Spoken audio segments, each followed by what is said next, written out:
Өгей енімнің кесірінен құсағымдағы сәбімнен айырылдым. Мектеп бітірген соң әркім өз жолымен кетті. Біріміз оқуға түстік, біріміз жұмысқа орналастық. Ал мен тағдырымды өзіммен бір сыныпта оқыған жігітпен байланыстырам деп ешқашан ойламаппын. Ол мектепте сабырлы, көп сөйлемейтін, ешкімге жамандық жасамайтын жігіт болатын. Біз бір-бірімізді бала күнімізден білетінбіз. Достық уақыт өте келе махаббатқа ұласты. Бір күні ол: "Менімен бірге өмір сүресің бе?" деп ұсыныс жасады. Көп ойланбадым, себебі оның мінезіне сенетінмін. Ең бастысы, мені шын жақсы көретін сезетінмін. Үйленетін күн жақындағанда оның бір ғана мұңын білдім. Менің туған анам ерте қайтыс болған. Әкем кейін қайта үйленген. Қазір үйде өгей анам бар, деді ол бір күні ауыр күрсініп. Маған бәрібір, ең бастысы, екеуміз бір-бірімізді жақсы көрсек болды, деп күлімсірегенмін. Сол кезде өмірдің бізге қандай сынақ дайындап тұрғанын қайдан білейін? Келін болып түскен алғашқы күннен ақ бір нәрсені байқадым. Үйдегі бәрі жылы қарсы алғанмен, енемнің қабағы маған мүлде ашылмады. Не істесем де көңілінен шықпайтынмын. "Мына шайыңның дәмі жоқ. Үйді дұрыстап жинамапсың. Қазіргі келіндердің қолынан ештеңе келмейді." Осындай сөздерді күнде еститінмін. Алғашында уақыт өте үйренісіп кетерміз деп ойладым. Бірақ күн өткен сайын жағдай қиындай берді.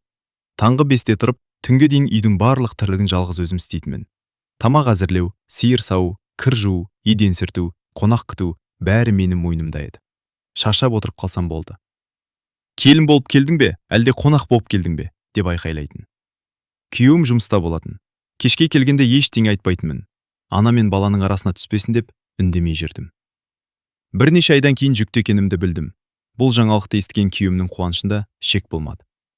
"Енді бәрі өзгереді, сен ауыр жұмыс істемейсің" деді. Бірақ оның бұл сөзі орындалмады. Енем бұрынғыдан бетер жұмысқа салды. "Біздің кезімізде 9 ай көтеріп жүріп те демалған жоқпыз. Сен де еркелеме" дейтін. Кейде басым айналып, көзім қарауытып кететін.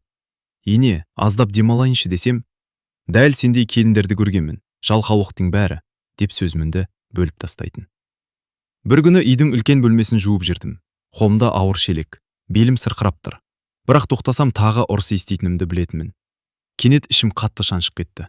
Алғашында мән бермедім. Бірнеше минуттан кейін аяғымнан жылы нәрсе аққанын сездім. Төмен қарасам, қан. Қолымдағы шелек жерге тарс етіп құлады. Даусым шықпай қалды. "Ене" деп әрең сыбырладым.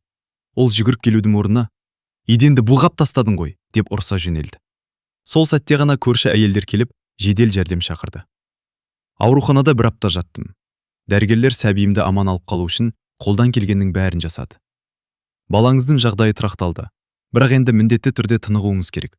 Ауыр жұмысқа жоламаңыз, әйтпесе үлкен қауіп бар" деп бірнеше рет ескертті. Мен дәрігердің сөзін жүрегіме түйіп шықтым. Енді үйге барсам бәрі түсінер деп сендім. Бірақ мені үйде мүлде басқа сөз күтіп тұрған еді. Үйдің есігін ашқаным сол еді. Енемнің қабағы тағы түйіліп тұр екен. "Бір апта жатып демалып келдің. Ама жақтағы бөлме әлі жиналмаған. Барып тазалап шық" деді.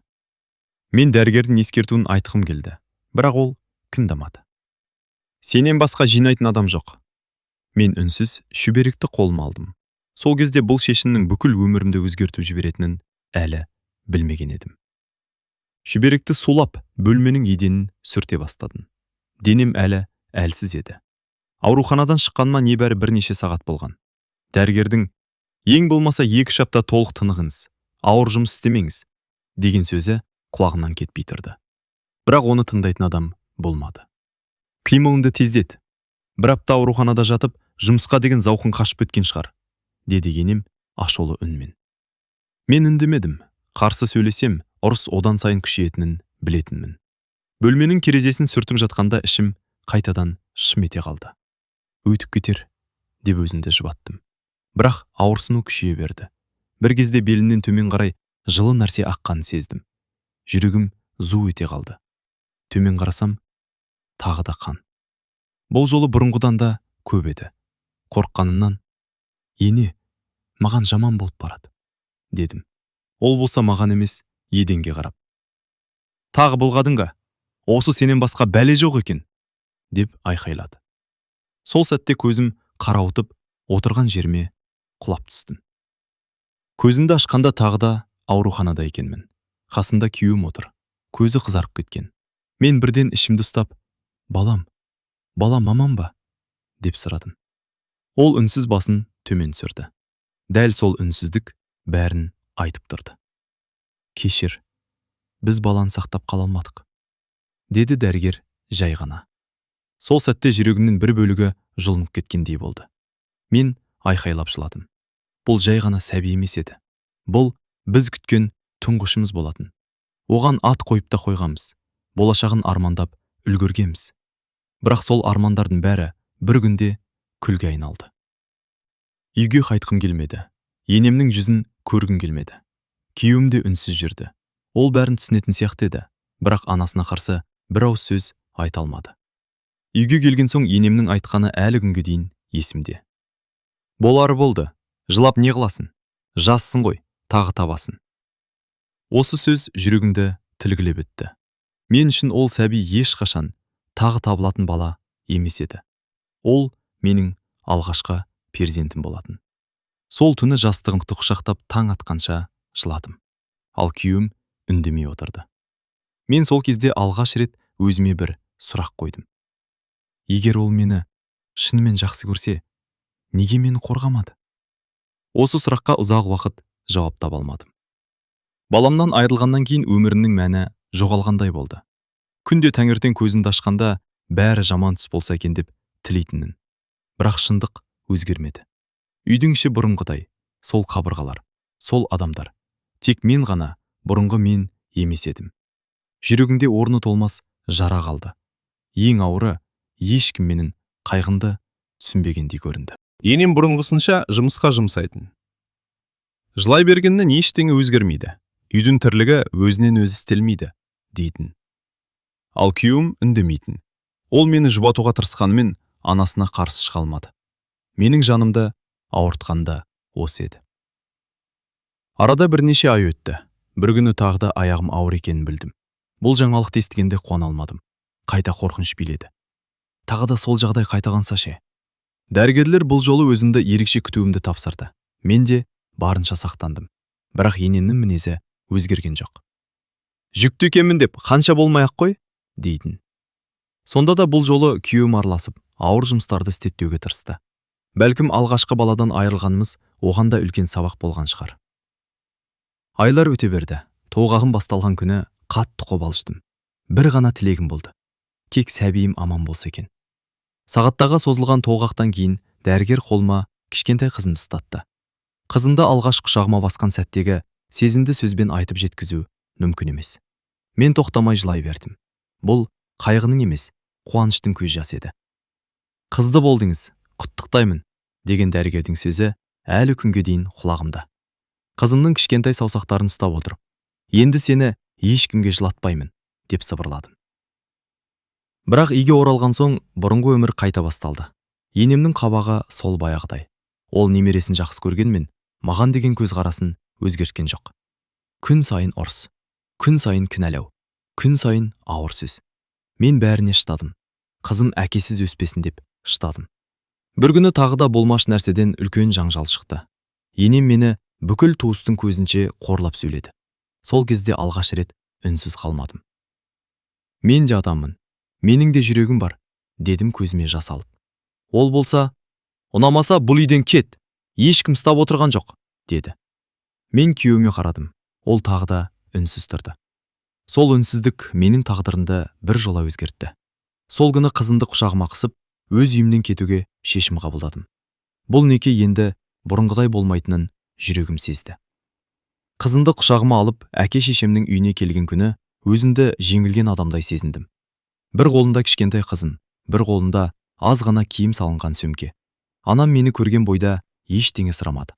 Құшақтап тұрып, болды қызым, енді жылама. Бұл да бір Алланың сынағы, деді.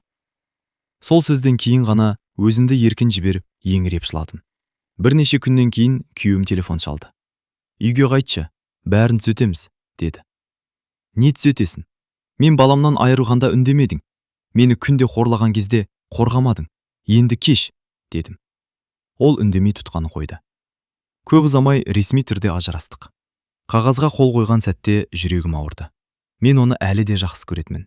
Бірақ махаббат бір адамның ғана күшімен отбасын сақтап қала алмайтынын түсіндім. Қызымды бағып жұмысқа шықтым. Өмірді қайта бастауды үйрендім. Әрине, оңай болған жоқ. Кейде түнде қызым ұйықтап жатқанда бірінші сәбиімді есіме алып, үнсіз жылайтын. Арада 2 жыл өтті. Бір күні есік қағылды. Ашсам, босағада бұрынғы күйеуім тұр. Жүдеп кеткен. Көз қарасы да өзгерген. Аз ғана сөйлесуге бола ма? Деді. Үйге кірді. Біраз уақыт үнсіз отырдық. Сосын ол басын төмен салып, мен кешірші, мен бәрін кеш түсіндім. Сені қорғауым керек еді. Бірақ анамнан аса алмадым. Қателестім, деді.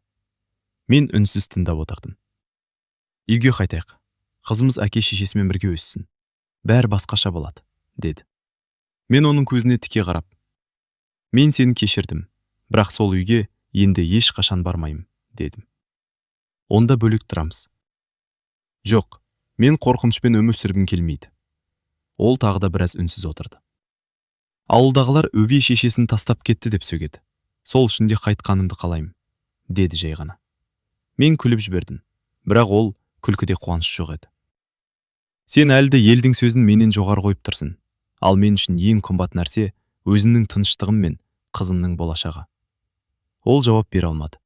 Орнынан тұрып, есікке беттеді. Шығып бара жатып, бірақ сөйледі. Егер бір күні ойың өзгерсе, өзгермейді, дедім. Сол күннен кейін ол енді мені мазаламады. Уақыт бәрін өз орнына қояды екен. Бірнеше жылдан кейін тағдыр мені жақсы адаммен жолықтырды. Ол менің өткенімді қазбаламады. Қызымды өз қызындай қабылдады. Бір күні бізге тағы бір қуанышты хабар келді. Мен тағы да ана атанатынымды білдім. Бұл жолы жүрегімде қорқыныштан гөрі үміт көбірек еді. Өмірдің маған қайта күлімсірейтініне бір кездері мүлде сенбейтінмін. Бір рет кереп қалған адам қайтадан бақытты бола ала ма деген сұрақ мені ұзақ мазалады. Бірақ уақыт өте келе жан-жарам біртіндеп жазыла бастады. Қызым да есейіп қалды. Оның әр күлкісі маған өмір сүруге күш беретін. Бір танысым арқылы қазіргі жолдасыммен таныстым.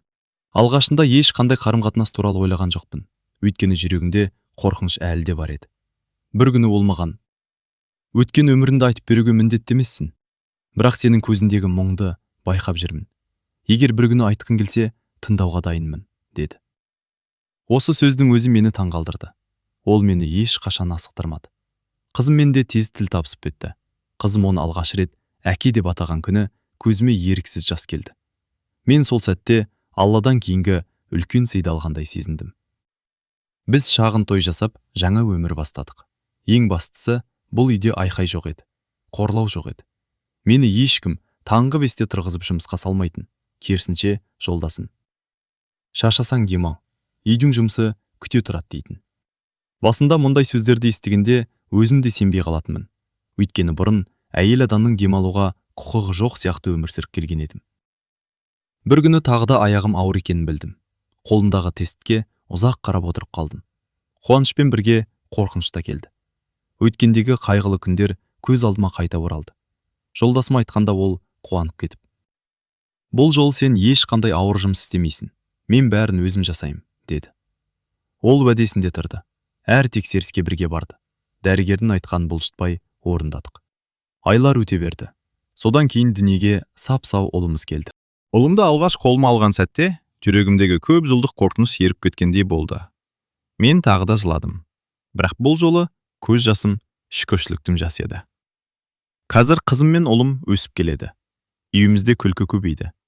Кейде кешкі шай үстінде балалардың әңгімесін тыңдап отырып, осындай күндерді көремін деп ойламаппын деп, іштей тәубе етемін.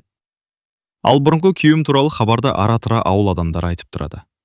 Ол да кейін қайта үйленіпті. Қазір бірнеше баланың әкесі екен. Оған ешқандай ренішім жоқ. Керісінше, әркім өз өмірімен бақытты болса екен деп тілеймін. Өткен өмірімнен бір ғана сабақ алдым. Егер адам сені қиын сәтте қорғай алмаса, кейінгі кешірімі өткенді өзгерте алмайды. Ал әйелдің бақыты байлықта емес, өзін құрметтейтін, қиын күнде жанынан табылатын жардың қасында екен. Бүгін мен өткен өміріме өкінішпен емес, сабақ ретінде қараймын. Өйткені сол ауыр сынақтар мені әлсіз емес, керісінше мықты әйелге айналдырды. Ең бастысы, бүгінде балаларының күлкісін естіп, тыныш шаңырақта өмір сүріп жатырмын. Сондықтан, тағдырдың ең қараңғы түні де мәңгі болмайды.